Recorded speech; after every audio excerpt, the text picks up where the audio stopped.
Hello and good afternoon, everyone. Thank you for joining us today to this event from Caabu, the Council for Arab-British Understanding. Today, our discussion is going to be about BBC's recent and brilliant documentary, London Lockdown, in Arabic, London تحت الإغلاق. Just a quick note for all of you, if you can please mute your microphone during the session so everybody can enjoy it. My name is Kholood Mohammed, and I've worked with Caabu on a baseline research where we kind of examined British Arab communities and all the documentary that's out there and available literature. The baseline report will be released today, and I think you can find it on Caabu's website. The event today, I think its relevance to Caabu's work on British Arab communities is that, you know, in our report, one of the things we kind of highlighted is all the great work that many British Arab art and cultural organizations do. Examples, just to name a few, is the Arab British Centre, Liverpool Art Festival, Shubak, the Somali Week Festival, and many, many others.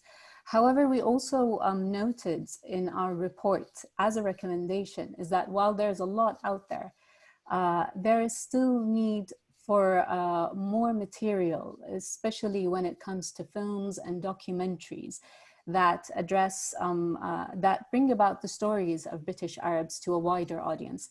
And this is precisely what makes this this documentary important, because it kind of responds to this recommendation. So I hope all of you have watched the documentary. For those of you who have not, you can find a link for the documentary on Caabu's website, but you can also access it through BBC's iPlayer, where you have it with English subtitles. I think also there is a version on YouTube. I don't know for people who cannot access BBC iPlayer, but however, that one I think is mostly in Arabic. I'm very delighted today to be joined by our guests, both filmmakers Namak Khoshnaw and Emir Nader. Also Dr. Uthman Al-Tayyar. He will be joining us. Obviously he's a doctor, and so, you know, his patients come first. So hopefully he will be able to join us. Namak Khoshnaw is a filmmaker, and he's the director of this documentary. He was born in northern Iraq to a Kurdish family and arrived in the UK in 2002 as a refugee, and he's now a British citizen. He's also a PhD candidate at the University of Leicester, and he's working on a thesis titled The Filmmakers' Predicament on ISIS and Media. Namak has produced a number of compelling documentaries for BBC. He has won the New Ground Award for his outstanding reporting in his documentary Slaves of the Caliphate, in which he tells the story of Yazidi women held by ISIS fighters. In 2008, he did another documentary, Iraq, A State of Mind, which actually explores the mental health crisis faced by millions of Iraqis in a time of violence, in a time of shortages when it comes to hospitals and doctors. For this film, he won 3 awards: the Mind and Media Award, the Grierson and FPA Award, and Namak was also, he won the FPA Journalist of the Year in 2019. Emir Nader is a British-Egyptian filmmaker at BBC Arabic Documentaries. He's previously worked in print journalism in Cairo, and he's freelanced across the Middle East, UK, Cuba, and Somalia. Amir's work included investigations into corruption, drug trafficking in Morocco, the decline of steelworking communities in northeast of England, military conscription in Egypt, and the climate strike movement in Lebanon, and obviously our documentary today. Dr. Uthman Al-Tayyar, who will be joining us later, is a British-Sudanese consultant doctor working at Northwick Park Hospital in London. He is also the son of the late Dr. Adil Al-Tayyar, who was a renowned organ transplant specialist, and sadly, he was among the first doctor, if not the first surgeon to pass away from COVID-19. The way the session will work is that we have 3 clips from the documentary. For each clip, we will have a short discussion after it where our filmmakers and Dr. Uthman as well can kind of talk about it and reflect on it. With that said, let's kickstart our event by the first clip. So perhaps, Amir, you can kind of share your screen with us. Yeah, let's see if this works. Tell me if no one's getting it. Hi, everyone. Thanks so much for joining. We're really excited to have this event, and thanks for your interest. So yeah, this is the very beginning, the first 2 minutes of the film. We'll show you 3 clips. This is the first sort of what we call the pre-title. And it's with Iyad. Let's see.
هلا لما الواحد يعزف قدام يعني جمهور دائما في نوع من السعاده، يعني حلو الشعور انك عم تطلع على المسرح وعم تعزف للناس، انه باخر اليوم العزف انت عم تحاول تتواصل مع الناس، عم تحاول تبسط الناس، تريحهم. هذا هدف اني انا اللي بعزفه، بحاول اني اتواصل مع الجمهور. آخر حفلة كانت بلندن يوم 2/3، وبعدين طلع قرار الحظر، إنه فجأة كلهم انلغوا بليلة واحدة.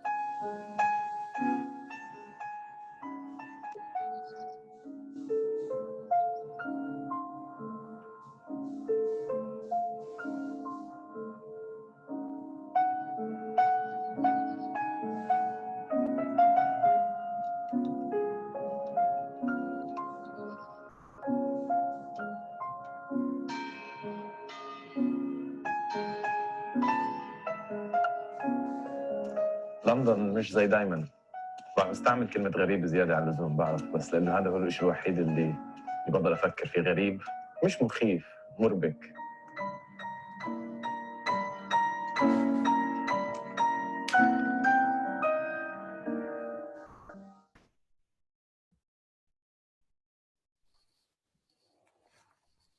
Wow, I mean, it's so odd to see London empty like that, and then there's this music that's kind of calming, but also the whole thing is disturbing, not seeing people around. I mean, I think it's only right to kind of start with perhaps Namak, and please, Amir, do join in, and how you came up with the idea of the documentary, and why did you think it is important to kind of showcase London and also Arab communities in this time? Amir, do you want to go ahead, or shall I go ahead? Go for it. Was it okay? Once again, I apologize for joining a little bit late, and thank you the idea simply came from, I have to say, when the lockdown began, I was thinking, how can I, unfortunately, most of the production companies were just, they just left and went back to their houses. Yeah, Namak, your signal is weak. Your signal's quite. The whole BBC.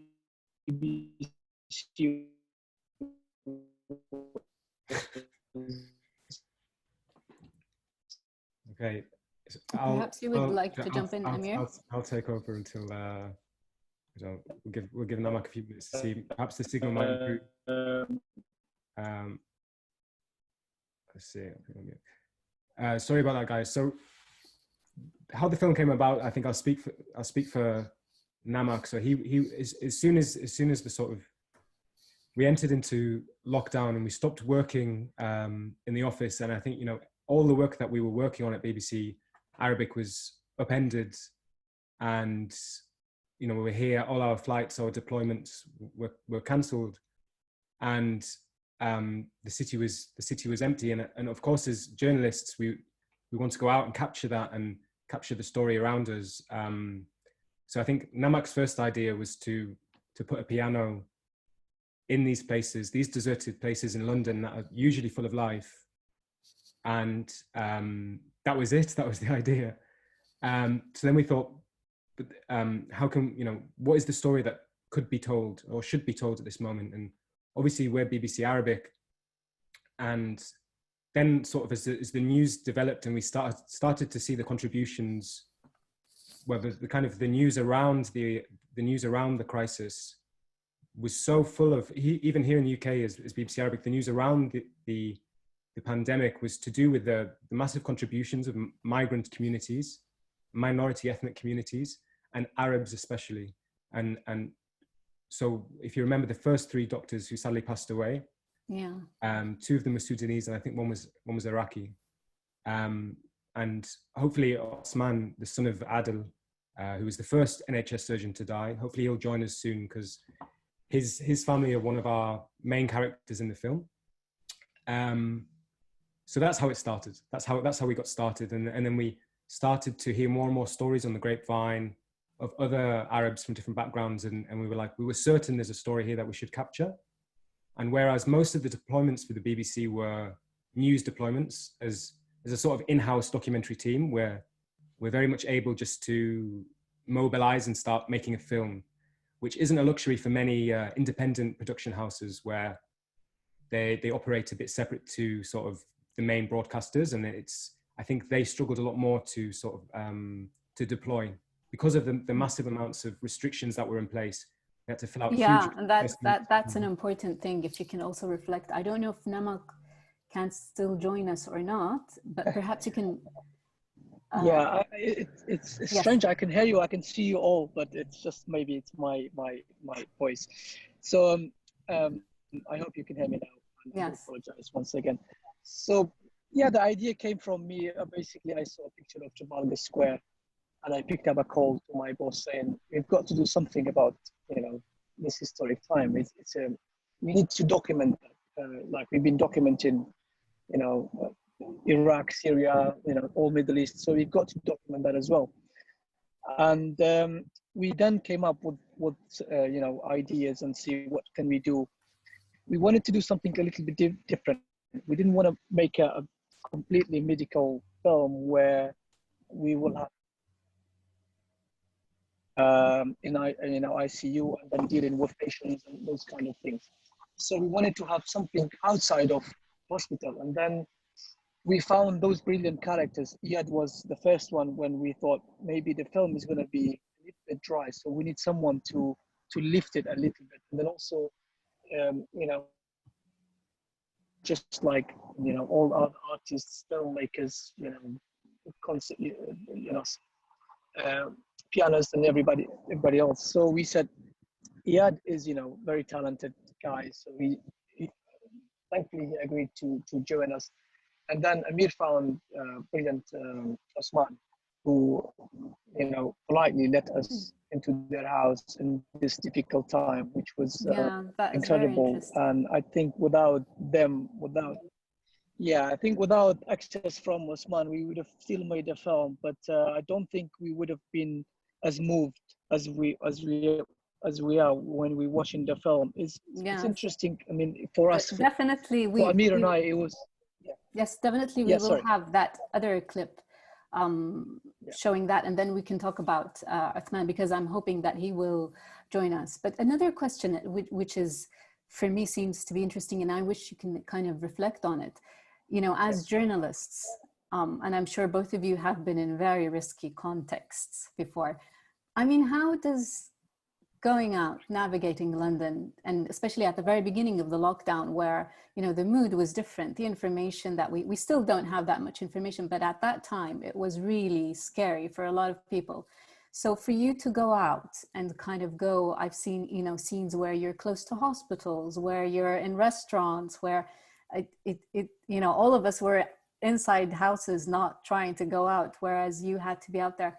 How did it feel, if you can reflect on that? And how does it compare to other contexts you've been reporting before? Well, for me, I have been covering Middle East for past 10 years. I've been to all those hostile places. And, when you're out, let's say in Mosul, you get a couple of hours of filming, and then you go back to hotel or back to the safe zone, and then you think, thank God I survived another day. I left the enemy behind. Whereas making this film, it was the exact opposite. I was able to make the film, but then you go home not knowing whether you're taking the enemy back home or not. So then my family was also here. So it was emotionally, it was not easy.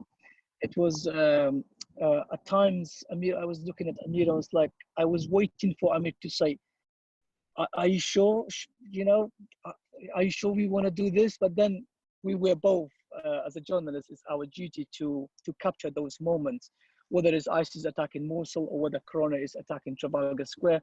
So for us, I mean, there was determination from both of us that we wanted to make this film, despite the threats. Of course, we followed the guidelines from the government, from the BBC, the amount of forms Amir has to, fill in. Amir, do you want to talk about the risk assessment forms or, other things? Yeah, I mean, I noticed also someone said in the chat about sort of placing a piano in these spaces, and how, how were we able to organize some of that stuff. I think the piano was the hardest thing to organize. I mean, the rest of the film is just pure observation, where we're filming with our characters in where they're working or where they're living. And obviously it was, it wasn't clear what we took all precautions, and it was still intimidating. But by sort of following procedures and, saying that, thinking through every eventuality, be that eating or so on, as long as we have sort of a protocol, it was fine. With the piano, it was, we found a number of locations where we could take the piano, and it was a closed space. So, I mean, Euston Station, there's an open piano there. We could have played there, but because people are coming in and out still, even at the height of lockdown, it was still an open space. Sort of the BBC, we determined it was too risky. Whereas Somerset House, the courtyard was closed, we had it to ourselves. But it was also depends on the characters as well, because different characters had a different a feeling of sort of worry to do with the virus. So Iyad, the piano player, for instance, lives with an elderly gentleman, and so he really wanted to be involved in the film, and yet he was very worried about then going home with this virus, and he lives with a 70-year-old chap. Yeah. So what he did is he took part, and we took all the precautions, but then at the end of shooting, he quarantined himself somewhere else for 2 weeks. Wow. So there's always a way, and we felt it was an honor more than a threat, to be honest. Wow, there is a question saying how did you find characters? It's an interesting question. So we were thinking the characters, that one of our characters, Osama, if you haven't seen the film, I hope you're gonna watch it after this. Osama came from Palestine. He's been witnessed water shortages, food crisis, and war, and you name it. So he was saying to us, he said, when the government announced the lockdown, I gathered all my employees and said to them, look, we have two choices to make. We either go home, sit down and do nothing, or we've witnessed those kind of experiences. You know, we experienced all that in Middle East. So let's, you know, we already have a head start. We know how to deal with the situations like this. So let's open the restaurant and help the NHS, you know, workers. Was it Susan who was driving the bus, or Osman? So we wanted to capture the reality of those people who have sad experience, those tough times in the Middle East. So for us, all the characters have something. Namak, you might try turning off your camera. Maybe that'll help the line, because you're cutting up a bit. Which was all they have lived in. And we, so we, for us, Amir, do you want to finish it? Amir, you finish it. Yeah, maybe just try turning off your camera for. Yeah, that's better. Yeah. Well, I've done. That was a full stop from me. So Amir, if you have something else to add. Okay. Is Osman with us? I'm not sadly not yet. He's trying to get out of his Okay. clinic once he's finished saving lives, but I think. Okay, so perhaps we can go for the second clip, and can go through questions related to you, and then when Amir joins in, we continue to ask him about it. So would you be kind enough to share your? Okay.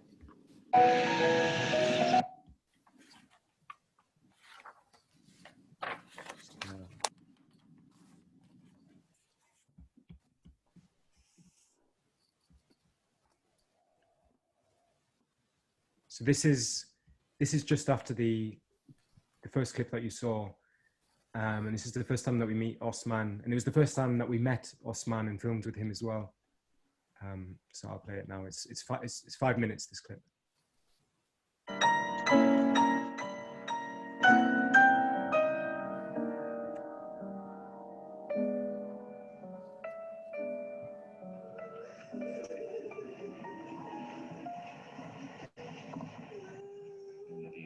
سواء عليهم وأنذرتهم أم لم تنذرهم لا يؤمنون ختم الله على قلوبهم وعلى سمعهم وعلى أبصارهم غشاوة ولهم عذاب أليم ومن الناس من يقول آمنا بالله.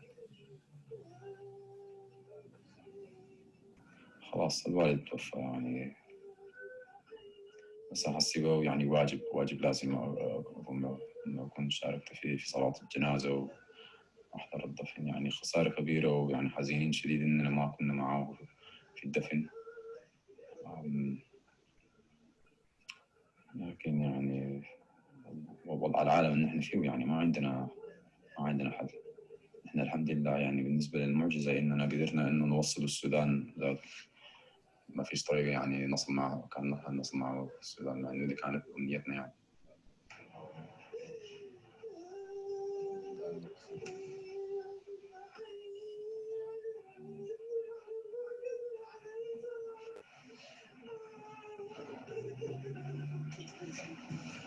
الحمد لله فخورين به حتى يعني هو ضحية في الحرب ضد الكورونا، ونسأل الله بس يتقبله شهيد.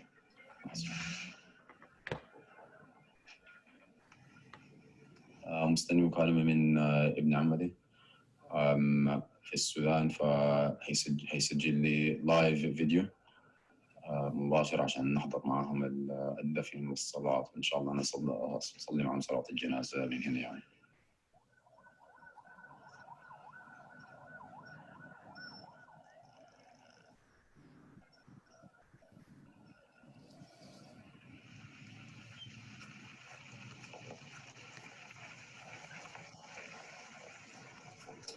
فخورين بأنه أبونا توفى وهو يساعد في الناس ويخدم في الناس. الله يرحمه بنفس الطريقة اللي عاشها حياته. اللي بنقول لها إن شاء الله يعني حسن خاتمة وربنا يتقبله بس.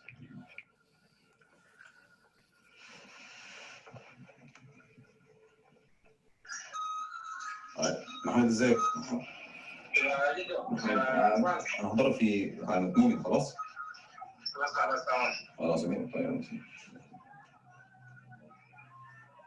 لا هو فالله يهديه انا قلت يعني حاجة مهمة بالذات لأخوي الصغير لأنه عمره 14 يعني لازم يفهم إنه ده بابا توفى ودفناه وخلاص.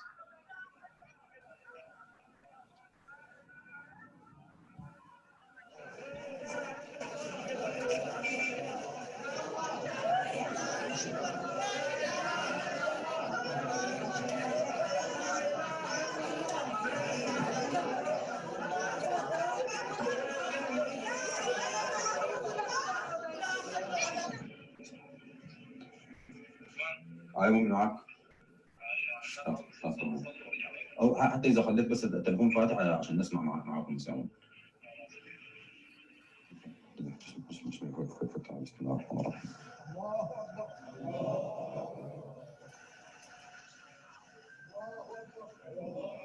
الله أكبر.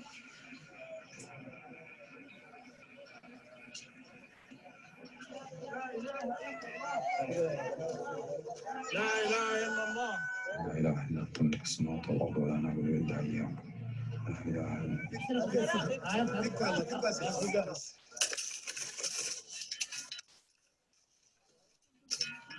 يعني أتخيل لو أبوي كان معي كان حيكون عاوزني أعمل شنو؟ فلا بد لا عندي أي شك يكون عاوزني أكون راجل البيت. لا إله إلا أنت ملك السماوات والأرض ولا نعبد إلا إياك.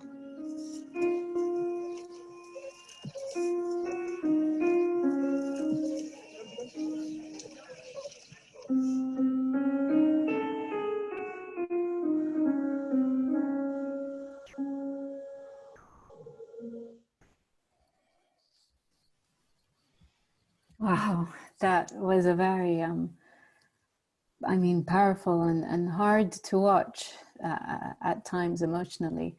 And I think the question that kind of poses itself here is one of gaining access and trust, I think, in terms of perhaps our US filmmakers, but also in terms of Uthman. I mean, the very fact that, you know, he allows us into his house and to kind of witness this in a very difficult time of personal grief. Since Uthman is not here, perhaps we can focus on how it is for you and Namak as journalists when you're kind of going into a context like that where there is family grief or it's quite sensitive. I mean, how was it in terms of gaining access and being very considerate and all of that? I'm very interested to hear your reflection on that. I can start, Namak, and then if you want to join. I mean, myself and Namak have talked about this a lot, and it's a huge feeling of being humbled by a family letting you into a moment like that. When, as I said, you know, we'd never met Osman. I'd spoken to him on the phone a few times, introduced the reason why we're making the film. But even so, I mean, not everyone would let you into that moment. But he recognized that there was something important there to be told, and for us to sort of capture his sacrifice, his family's sacrifice. And it's this feeling which is, as an individual, as a person, you don't want to be there. You don't want to intrude in that family's moment. But as a journalist or as a filmmaker, you feel that there's an importance for you to be there. But it's never easy.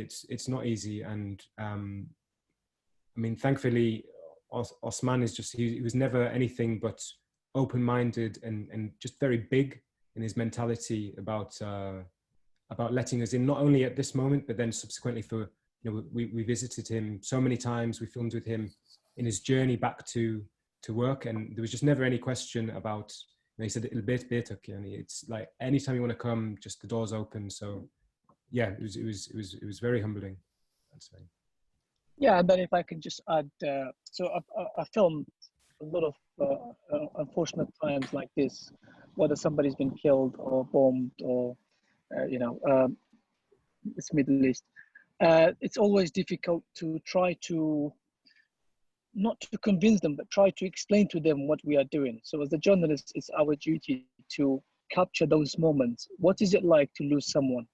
What is it like for someone in Raqqa to lose someone, in a war zone? And then here is exactly the same thing. We especially at the time we were hearing, about people dying in coronavirus, but what is it like not to be able to say goodbye to your family, and then to be able, to watch your father's burial on a small smartphone. So for, when we explained that to Osman, he knew exactly what we were doing. And as Amir said, as a journalist, you don't want to be there, but as a human being, sorry, but as a filmmaker, it's important for us to, to portray this feeling. And I think I'd just add with that scene as well that we were very happy that we were able to organize the team in Sudan. There was a team that Namak had worked with previously in Sudan who were able to simultaneously film the funeral. And I mean, as I think you can see, it's really powerful how we were able to intercut between, and to tell a story which is, this is a global event, and this is the heart of the film, I think, as well. It's, this moment, the coronavirus moment, is like, perhaps, it's a global experience we've all shared at the same time. And to tell a story about migrant communities here in the UK, it shows you how this pandemic is, I mean, look at the sense of loss of the people who are attending the funeral, the grief and the sense of loss there was so strongly felt. And that's, a million miles away from the front room in London. So I think throughout the film, we were able to sort of, to show that distance, actually how small that distance is. Yeah. I think Uthman is still not with us. So perhaps we can move to the third clip. And then maybe perhaps if he joins us there, we can kind of catch his reflections, or in the Q&A session. So we will now be moving to the third clip.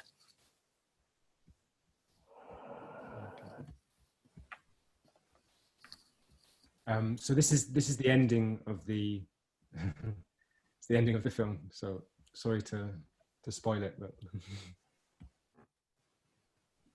okay.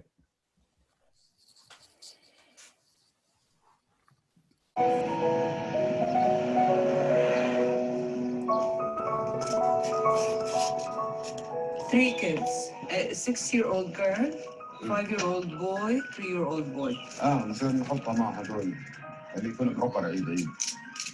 لو كنا ببلادنا كان اشتريت لهم فتاش كمان.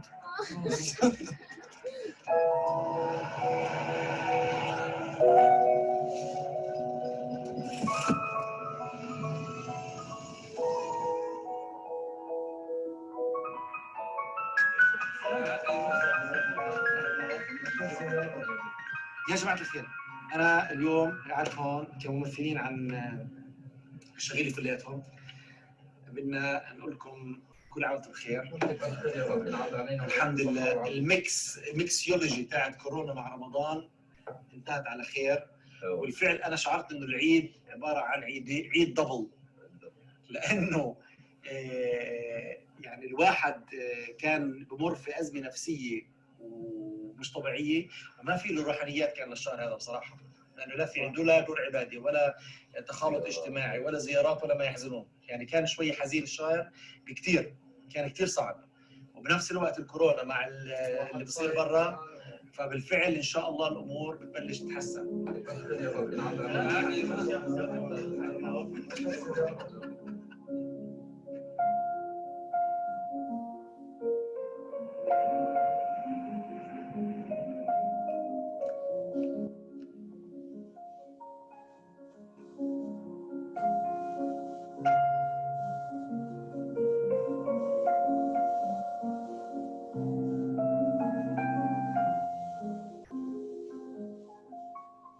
بتمنى إني أورجي نوع من التقدير من خلال الموسيقى اللي عم بعزفها، نوع من المساهمة لكل حدا ضحى ولكل حدا خسر، لكل حدا تأذى من هالأزمة. إن شاء الله تكون موسيقتي نوع من توصلهم نوع من الراحة، وبنفس الوقت رسالتي إني أشكرهم. كل حدا هون عم بشكرهم.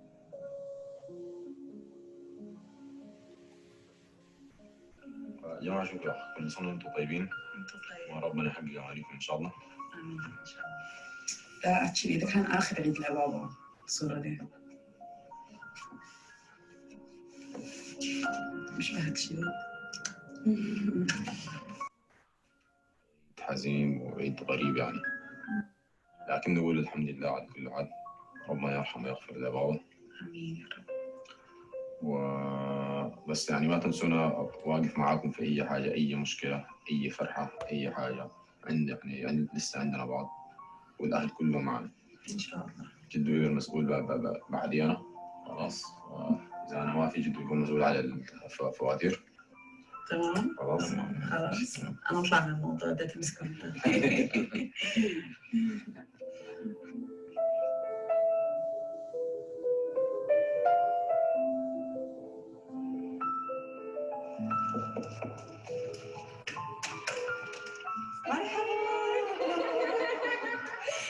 عيدك مبارك عليك. والله انا عشان يعني عشان السوشيال ديستانسينج. والله انا احلى يعني انسانه بجد، اسعد انسان اللي انا شفته وشي ما شاء الله تبارك الرحمن. ربنا يجزيك خير. احنا بس كتبنا هيك شويه هيك كلام بس عشان العيد.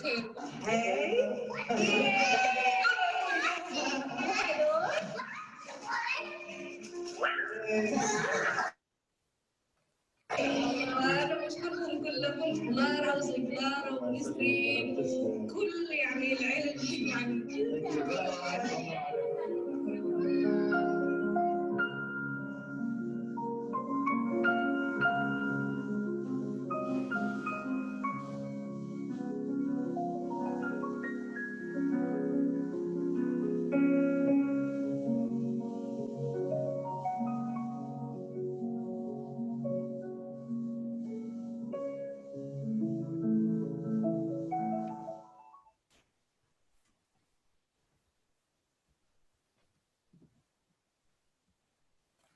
Wow. A question to Emir, seeing all of this. I mean, it really, for me, and working on the report, it's nice to see that we get a documentary like this. And I think one of the question is, and perhaps if we're joined, or even if in the recording we have, you know, kind of like young British Arab or Arabs living in the UK who are filmmakers or journalists. I mean, when you kind of make documentaries like these, or film or content, and you're aiming at a non-Arabic speaking audience, I mean, could you kind of give tips and advice on the different criteria that you might need to look for in your stories to make them, you know, access an English-speaking audience or platforms? Are these criteria different? Are they similar? Yeah, so basically that. Thanks, Kholood. I mean, I'd say if the story is worthy, then it's worthy regardless of your background and where you're from. I remember when because obviously we worked for BBC Arabic, so the film automatically was going to go out on all the sort of BBC Arabic channels, the radio, the TV, online, and so on. And then we had interest from across the wider BBC in sort of taking different parts of it, be that sort of clips of some of the characters, or we did radio pieces as well. But then to take the whole film is now on iPlayer, and there was obviously, you have to have some discussions with getting it out and finding a sort of a home in the English side of the BBC. So it has a terrestrial release. And there was, I think in the beginning, there was maybe a conversation like, well, how much of this will be of interest to a UK, to an English, you know, UK audience? is it too, is it too specific to one community? And I think once the editor had seen, once the film had been seen, I think it speaks for itself that, if the story is worthy and the characters, what they're doing is worthy, then there's no question about it sort of translating. I mean, yeah, I think it was as simple as that. And even I'd say that if you saw, would you not want to see a film about how the British-Chinese community had experienced coronavirus? Would you not want to see a film about sort of how the Jewish or the Hindu communities would want to see it? So, yeah, I think, people can be quite skeptical about, as the BBC, are you pushing some kind of a agenda or so on, or that kind of thing? But that's no reason to sort of to change, your perspective on what stories should be told and why they are important. So I don't know if that goes any way to answering some of your question. And it's funny because I think some of the characters did sort of performed better on different platforms. So one of our characters, she's a bus driver. She's Iraqi Moroccan single mother. She's really incredible, just sort of an unsung daily hero. I mean, me personally, when we were filming, I was closer to Osman and his story, and really absorbed with Osman. But for instance, the clip of her going about her daily business did so well on English, the front page of English BBC. They took a short video, 3-minute video of that, of her just sort of going to work, saying how 30 other bus drivers have lost their lives just in London alone from TfL. And then you realize just to go home to her child who is 14 years old, and she's a single mother, and they're also sort of displaced culturally in some ways, but also they have their own relationship with the UK. So, if the story is worthy, you can find a home for, and you'd be surprised by how people react as well. I don't think you should ever be ashamed of trying to push a story that you believe is worth telling. Yeah. So I think perhaps we start with the Q&A, and perhaps if Uthman comes in the middle of that, we can kind of go back with him. So for all of those who are attending, I mean, if you want to pose your question, I would remind you to unmute yourself. If it's a chosen question, or I can, if you put it in the chat, I can read it out loud. Let me start by, I think, just checking here.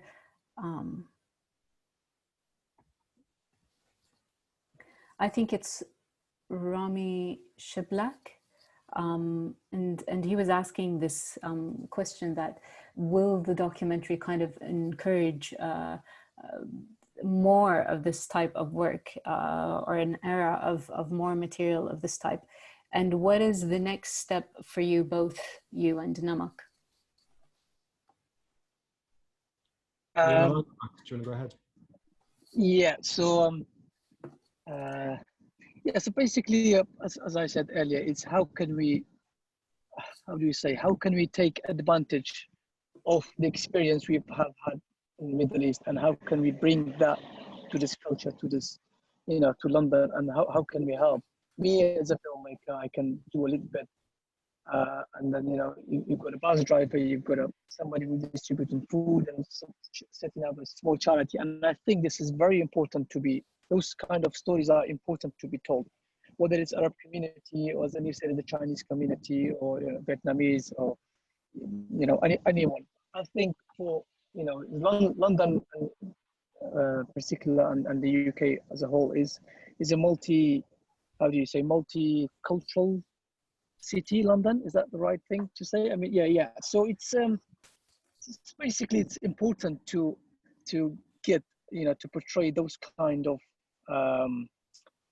brilliant work that individuals are doing in the city. Maybe it's not a huge thing, but at least Osama could help 200 NHS doctors.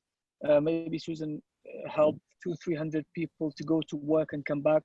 So I think this was very important. I'm very pleased that we've managed to portray those kind of brilliance that our characters did together. Okay, I think Joseph, if there's people who want to ask a question, I don't know if you can kind of put them on the screen if they do, but I have a question from Stella. I don't know if she's with us or if she would prefer that I read I'm her. here. Yes, yes, Oh. hello Stella. Thank you. I really enjoyed the film. I haven't seen the all of it, but I really enjoyed what I saw. I saw some earlier on iPlayer. What I think struck me was the fact that you started the music with the piano, and throughout the film you use a pianist and you're using Western music. I wondered whether this was just by coincidence you managed to get a musician who could play such an instrument, or whether it was a deliberate way to ensure that a Western audience could appreciate it. Because equally, you could have thought about using Arabic music and using an oud player, for instance. And I just wondered whether any decisions were taken deliberately. Yeah, so it's a good question. I mean, the first thing came to my mind is somebody playing piano in the deserted cities like Trafalgar Square or Somerset House. So we always went for piano. Piano, as you said, it connects to the Western world. We could have chosen oud, we could have chosen any other, Arabic instrument, but the reason we basically chose piano is that piano talks to anyone around the world. So it's more of, how do you say, international instrument. So that was no coincidence. We always knew that we will be going for piano. We thought about something when Amir was struggling with getting permission from Somerset House and some other parts of London Council. We thought of playing maybe guitar, maybe oud or flute, but then we really thought about it and realized it's not going to have the same impact.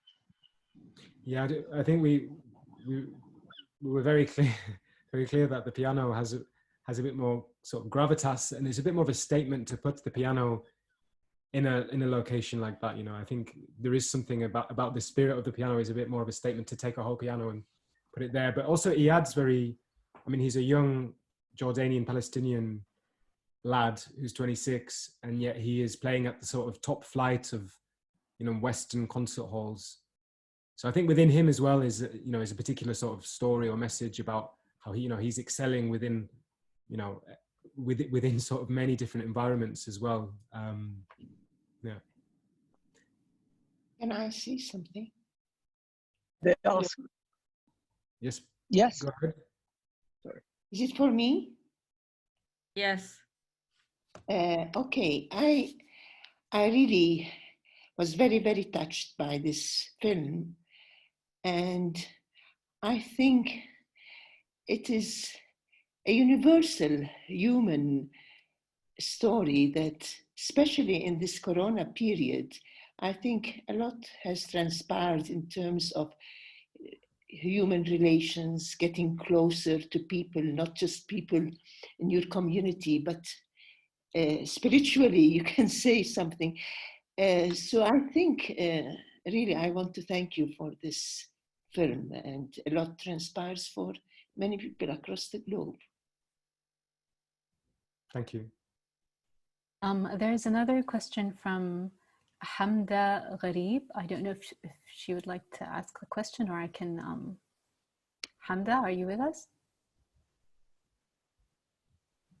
Okay, so she was asking, was placing the piano in these spaces not met with any questioning, given the city was in lockdown, and were permissions required? I think that might be a question, a lot of perhaps journalists or filmmakers might be asking in such situations, what were the hassles you had to go through in order to get to kind of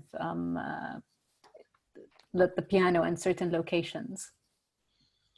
Yeah, I mean, it wasn't easy, and it was the hardest. I think it was the hardest thing to convince the powers that be.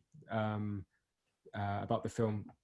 But we made the case that we felt it was, to tell the story, it was that kind of poetic heart of the film, having the music was essential to telling the story, which I think it obviously sounded a bit mad to our editors when they were signing it off at the time. But I think when you see the film, it's clear why it was done.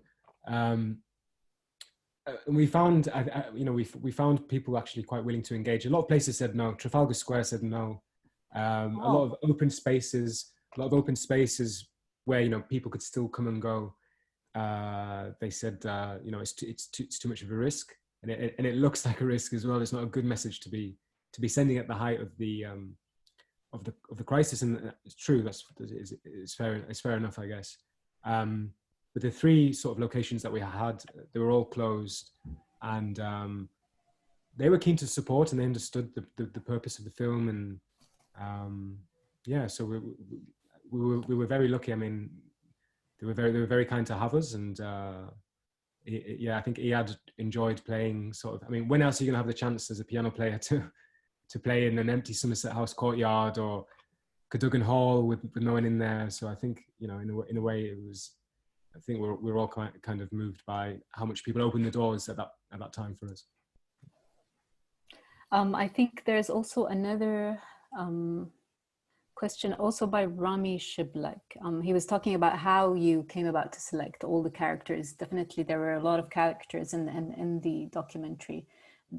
Kind of like, was it by coincidence? I know some of them were, but I mean, in terms of your criteria in kind of selecting those stories. Namak, are you there, or I'll just say quickly. I'm here. Yeah. So, Go ahead.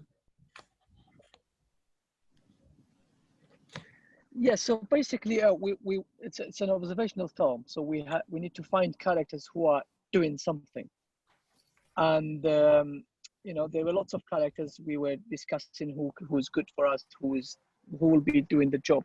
So basically we were trying to find someone who's doing something, so Amir and I can go and follow them in their daily lives. So that was the simplest idea, is somebody had to do something.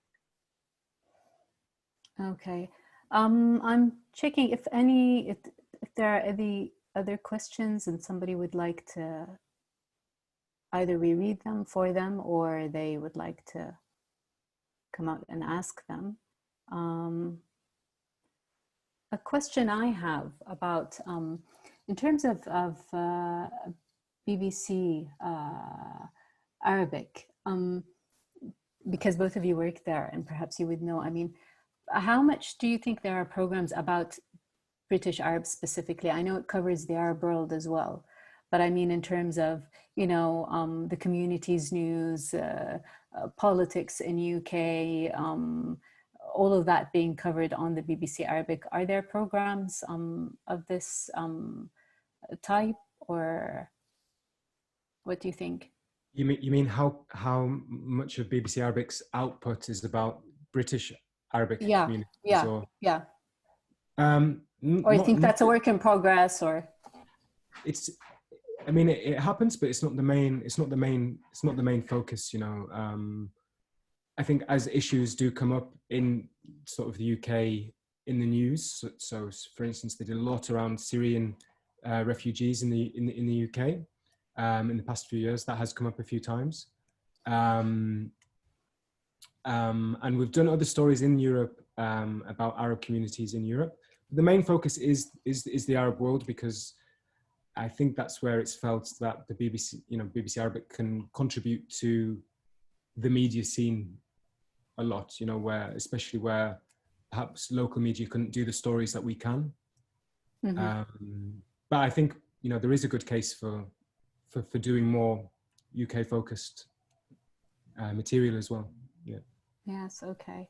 Well, we are a small team at the BBC Arabic, and we've got a small budget. So our boss, Christopher Mitchell, he commissions film, mainly in Middle East. In fact, this was the first UK commissioned film, and his job is to cover Middle East.